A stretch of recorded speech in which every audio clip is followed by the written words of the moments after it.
Welcome to Russian History Retold, Episode 176, The Henchmen under Khrushchev and Stalin, Part 1. Last time, I covered the controversial figure of Trofim Lysenko. This week, I will cover the two Soviet leaders who allowed him to spread his pseudo-scientific malarkey. You may be wondering why I'm merging the two leaders.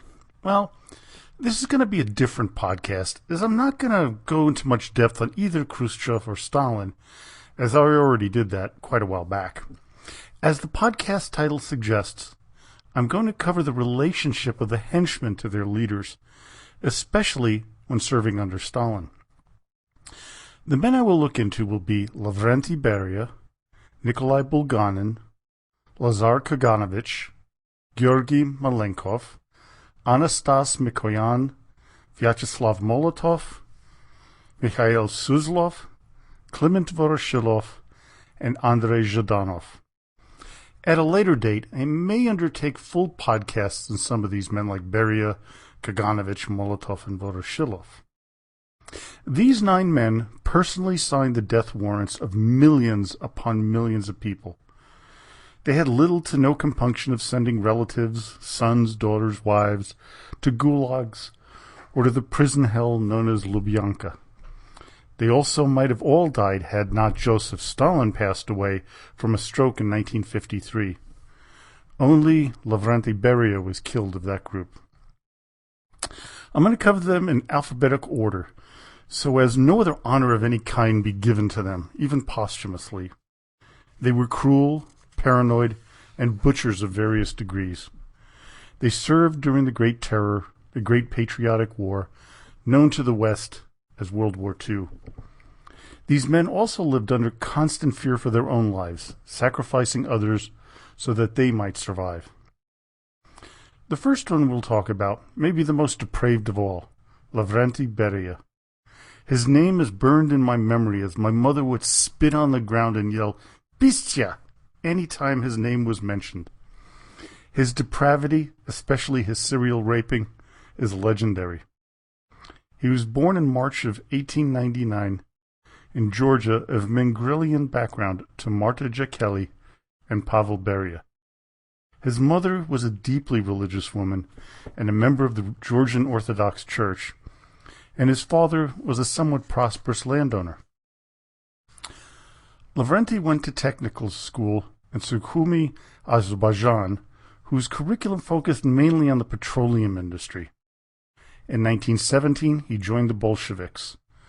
While there, he also joined the anti-Bolshevist Muzavists, which almost got him executed, except for the intervention of his friend one Sergei Kirov. Seeing the writing on the wall, he went over firmly to the Bolsheviks, where he joined the Cheka, the Soviets' first secret police in 1920. Beria was a highly efficient and brutal policeman and showed that he had no problem executing anyone at any time and anywhere. By 1926, he became the head of the Georgian OGPU, the new secret police. Here he was noticed by Sergo Ozhekonidze, a friend of Joseph Stalin, who introduced the two.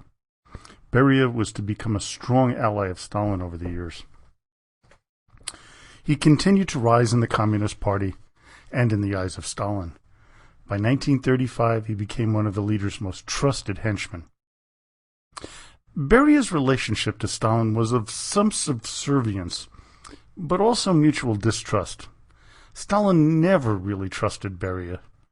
At the Yalta Conference in February of 1945, Stalin introduced him to FDR as, quote, our Himmler. But he did entrust him to important projects, such as one to steal the atomic bomb secrets from the United States after World War II. The fact that Beria accomplished this in under 5 years gives proof to his usefulness and effectiveness. Beria, on the other hand, needed Stalin to forward his career and protect himself. But when Stalin died in 1953, he was supposedly, quote, radiant, regenerated, and glistening with ill-conceived relish. This was obviously a love-hate relationship that only came out in public after the leader's death. Beria came to power after the downfall of his predecessor at the NKVD, Nikolai Yezhov. Yezhov was used as a scapegoat by Stalin after the Great Purge, and Beria was the man to take him down.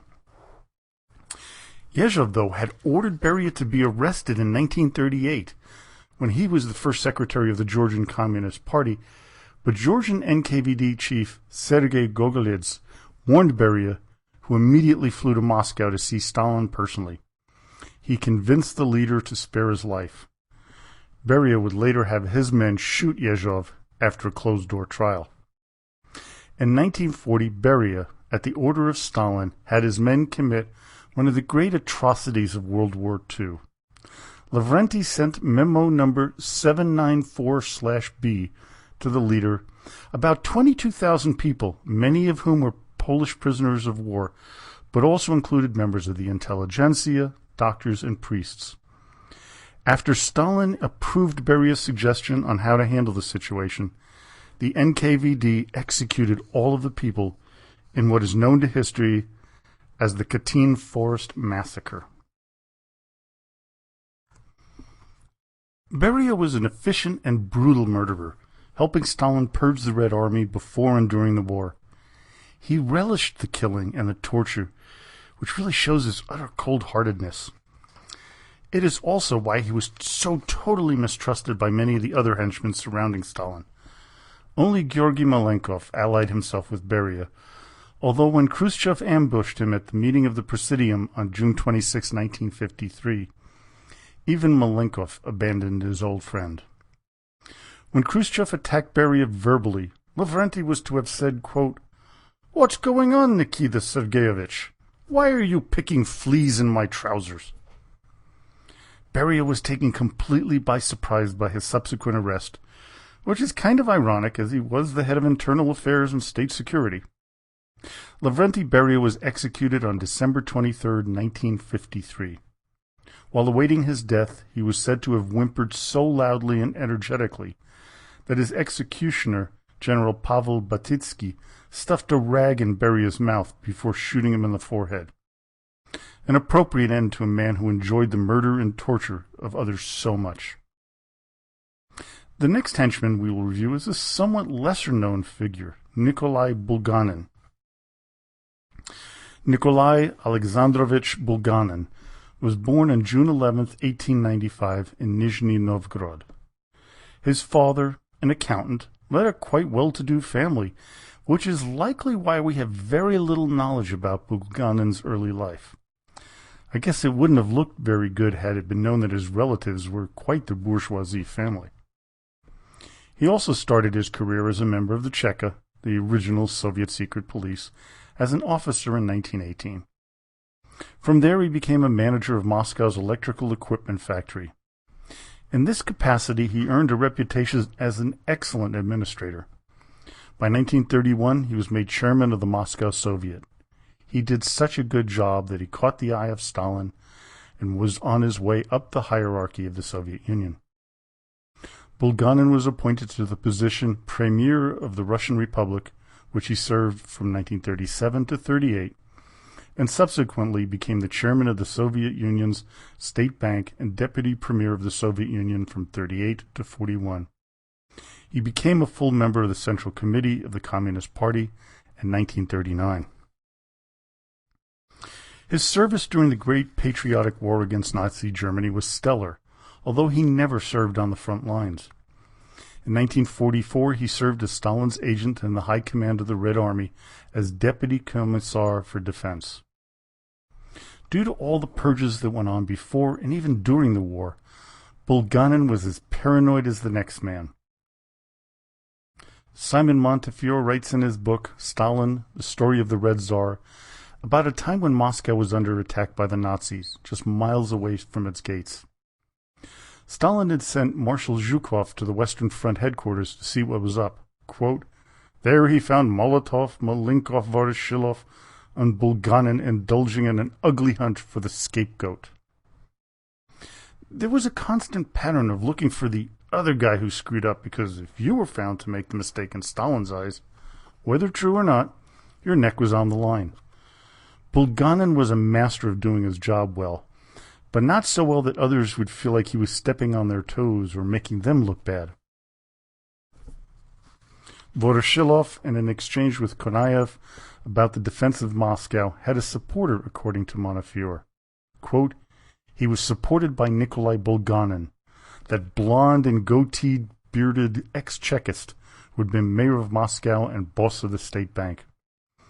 This apparently affable womanizer, who cultivated an aristocratic elegance, but was nicknamed the Plumber by Beria because of his work on the Moscow sewers, was deftly ambitious and suavely ruthless. He wanted Konayev shot, perhaps to save his own skin. Over the years, the stress from trying to stay on the good side of Stalin built up. Many of the henchmen became alcoholics, with Shcherbakov dying of it and Zhadanov following him a few years later. Bulganin was, quote, practically an alcoholic. Another way Stalin controlled his men was through fueling their hatred for one another. They all lived near each other by plan. Again, turning to Montefiore, quote, the potentates could never meet in private. Danger lurked in friends and friendship, wrote Sergei Khrushchev. An innocent meeting could end tragically. Although Khrushchev, Malenkov, Meklis, Budyani, and others lived on Granovsky Street, they virtually never visited their neighbors. Stalin relished their mutual hatreds. Beria and Malenkov loathed Zhadanov and Vozhnensky. Mikoyan hated Beria, Bulganin hated Malenkov. Given this atmosphere, the only positive outcome would be the death of Stalin, which, as we know, happened in March of 1953. At first, Bulganin was appointed to the position of Minister of Defense due to his alliance with Khrushchev. In February of 1955, he again sided with Nikita to oust his nemesis, Georgy Malenkov, and take his position as Premier of the Soviet Union. Over the next couple of years, Khrushchev and Bulganin traveled to Yugoslavia, India, and Great Britain, where they were known as the B&K Show. In 1956, during the Suez Canal crisis, in which Israel, along with Great Britain and France, invaded Egypt, Russia, backing Egyptian leader Gamal Abdel Nasser, played a dangerous chess game against the West. Bulganin sent a threatening letter to the UK, France, and Israel, claiming if they didn't retreat, the USSR would launch rocket attacks on London, Paris, and Tel Aviv. This was a major bluff meant to divide the Allies and the US, but it actually had the opposite effect. It strengthened NATO's resolve to protect all of its members in case of a Soviet attack. This bluff weakened the Soviet Union considerably in the eyes of the world.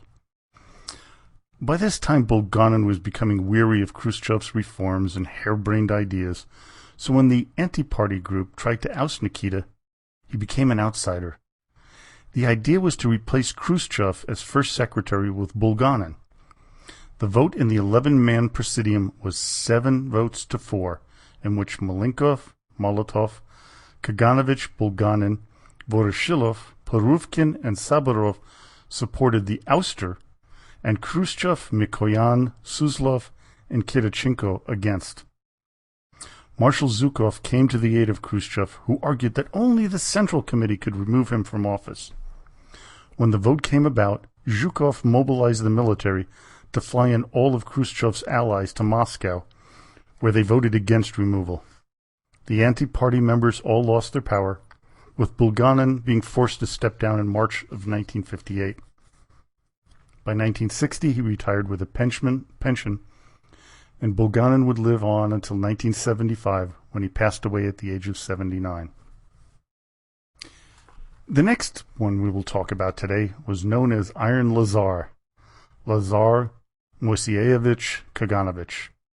Born in 1894 to Jewish parents in the town of Kabani, now known as Dubrova, in Ukraine, he was to be the longest-living old Bolshevik associate of Joseph Stalin, dying in 1991, just 6 months before the death of the USSR, the nation he helped to form.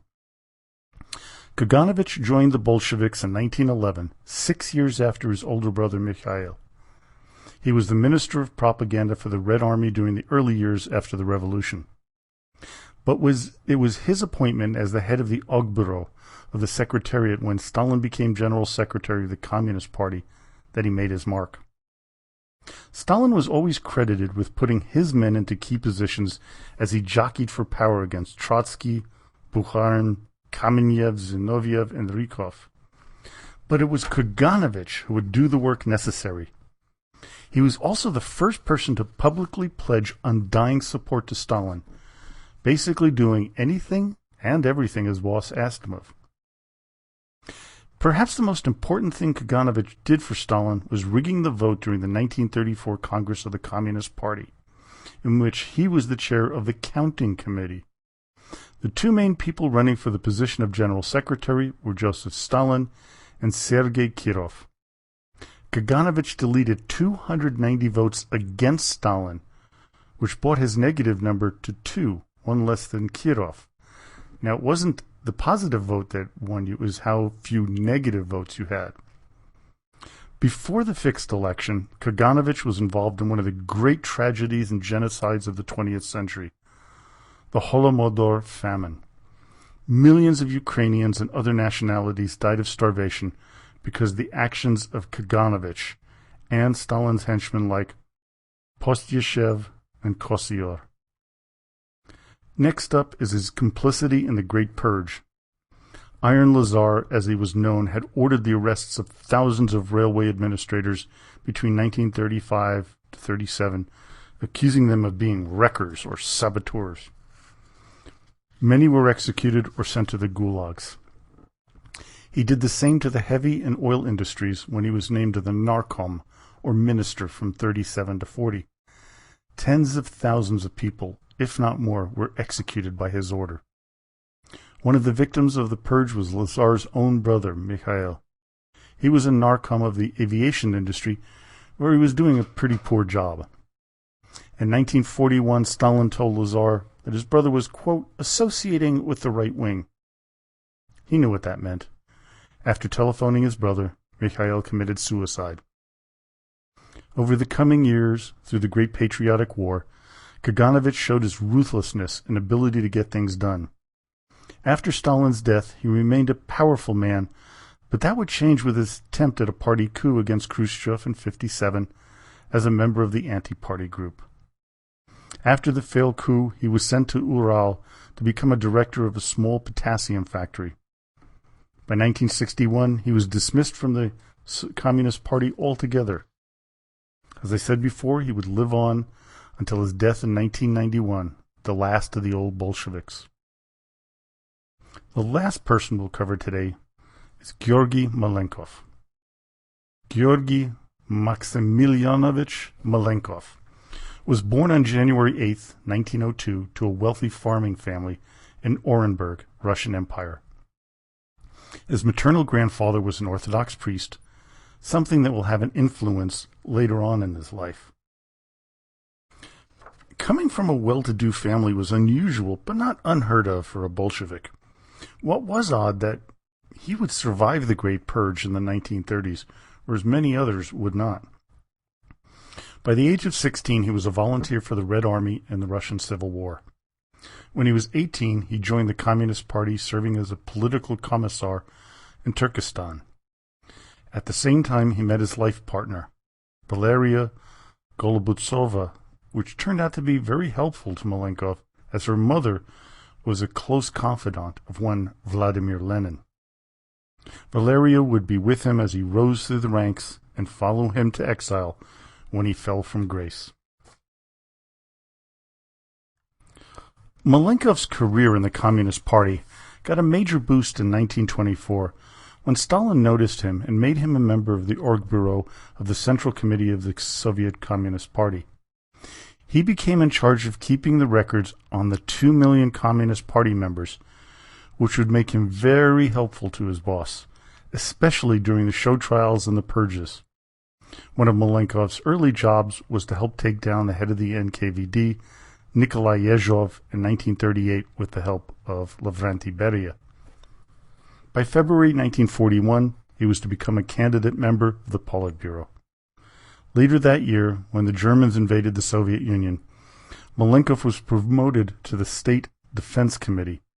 This was a really big boost in his career, as the only other members were Beria, Voroshilov, Molotov, and of course Joseph Stalin. Malenkov's job during the war was to supervise military aircraft production and supervise the development of nuclear weapons. He, along with Lavrenti Beria, would continue the nuclear weapons program after the war.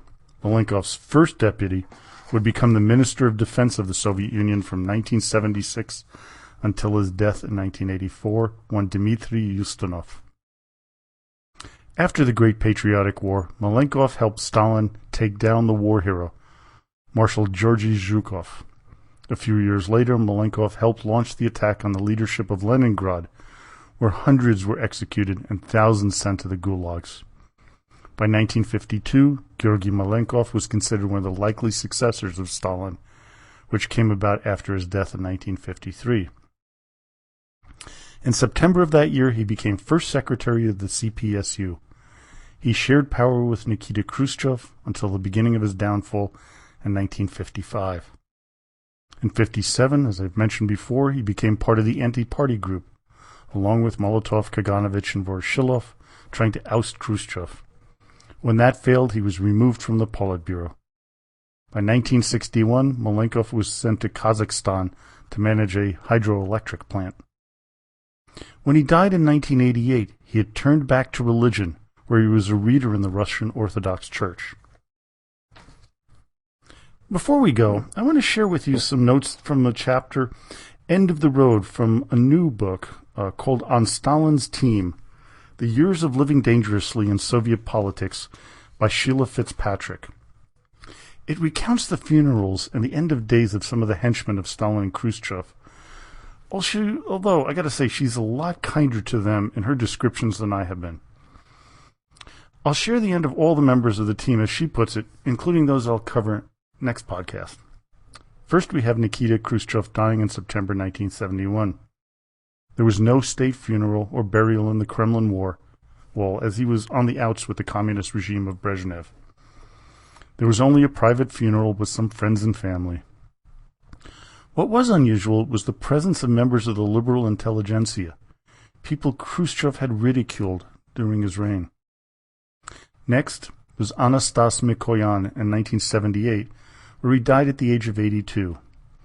He was buried at the Novodevichy Cemetery, not too far from Khrushchev and Stalin's wife, Nadia. At his funeral, members of the Soviet Politburo attended, as he was the only member of the group that had not totally fallen out of favor at any time. His career, which, I gotta say, is remarkable in and of itself. Georgy Malenkov, one of the youngest, died in 1988 at 86. He had returned to Moscow as a pensioner 20 years earlier, but no one in the Soviet press made any mention of his passing. Vyacheslav Molotov lived the longest life of any of Stalin's henchmen when he died in 1986, at the ripe old age of 96. He was one of the only ones to receive his Communist Party card back after being pushed out of power when Konstantin Chernenko returned it to him personally in 1984.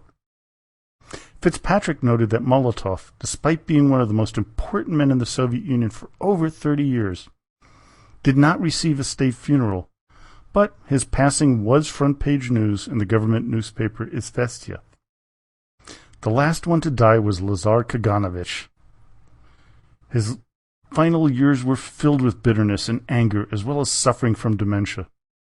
While Molotov was readmitted to the Communist Party, Kaganovich would have no such luck.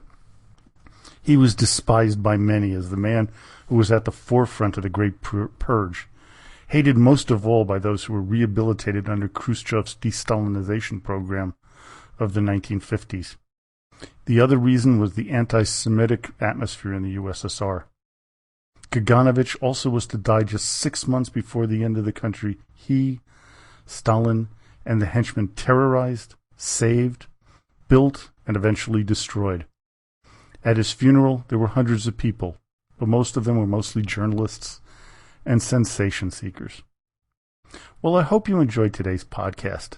Next time, We will continue with our coverage of Stalin and Khrushchev's henchmen and allies with the tales of Anastas Mikoyan, Vyacheslav Molotov, Mikhail Suslov, Klement Voroshilov, and Andrei Zhdanov. So now, as always, до свидания и спасибо большое.